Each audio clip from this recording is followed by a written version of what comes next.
Thank you all for being here. I want to briefly piggyback on Mr. Conley's comments. I see the United Nations needs a ton of reform, and anybody that argues against that, I think it's a very difficult argument to make. But I see the UN as a force multiplier. First off, we have outsized presence in the United Nations. I went to Liberia a few years ago. That's a UN mission. That is a mission that U.S. troops are not doing right now, and you're seeing folks from all over the world brought in to do that. I'm sure there is mismanagement and there's waste in that too. But we don't want to throw the baby out with the bathwater in this. I think one of the unsung things that the State Department does is conflict mitigation.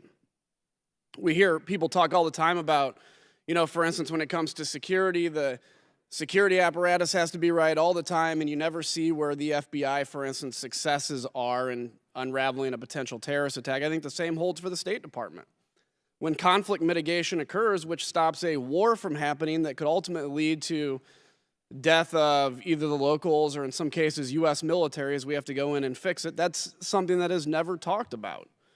One of the things I like to talk about is what I call the next generational war on terror. And that doesn't mean we're declaring war on terror against the next generation. It means we're trying to prevent having to declare war on terror with the next generation. I was in Turkey recently and went to as many on this committee have been, to the refugee camps.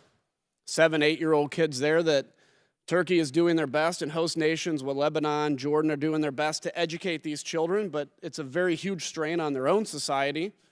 And what we see are kids that are growing up without proper education, that are in an environment to where they are the prime recruits for ISIS or the next Al-Qaeda or the next Boko Haram or something we haven't even thought of yet, because they're in a position without having the knowledge and education of what's going on to believe that it is the West holding them down and the values of radical Islam are what they need to subscribe to.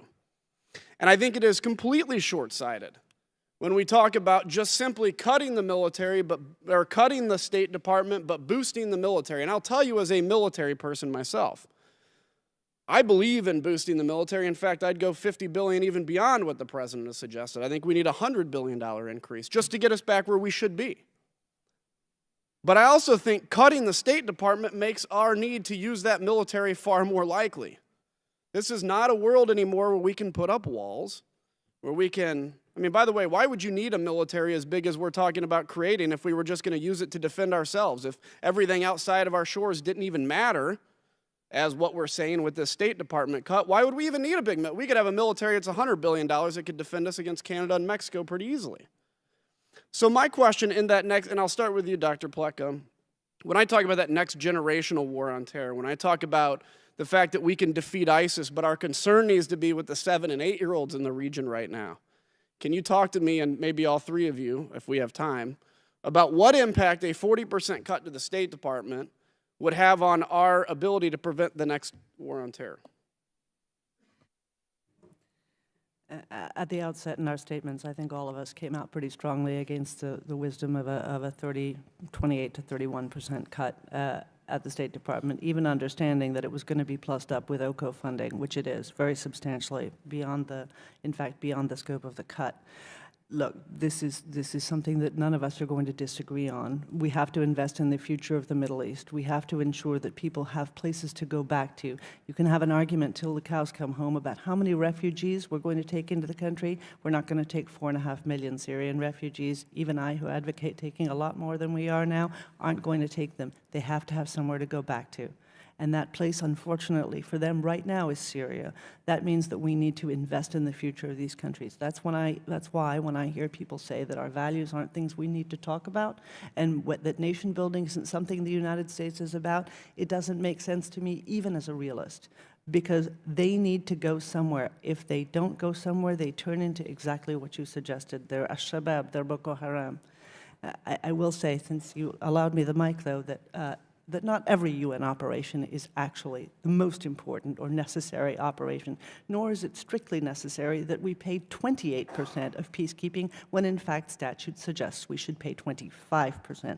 There are places to get savings. Is that going to pay for everything that we want to do? No. Are these cuts too much? Yes, but they should be a reason to look at rational and reasonable reforms that prioritize the way that you just did. And I don't disagree with you, and unfortunately, I'll have to cut you short. But I just want to say, look, when you have 500,000 dead Syrians, almost 50,000 of which are children, and we sit back and say that doesn't matter to us, or the answer is to empower a strongman or a Russian regime, and then we wonder why an entire world, in essence, is turning against us because maybe they don't like to be oppressed, even though maybe we think they do somehow, which obviously they don't. I think what you see as a result is easily to understand what's happening. With that, Mr. Chairman, I'll yield back. Thank you.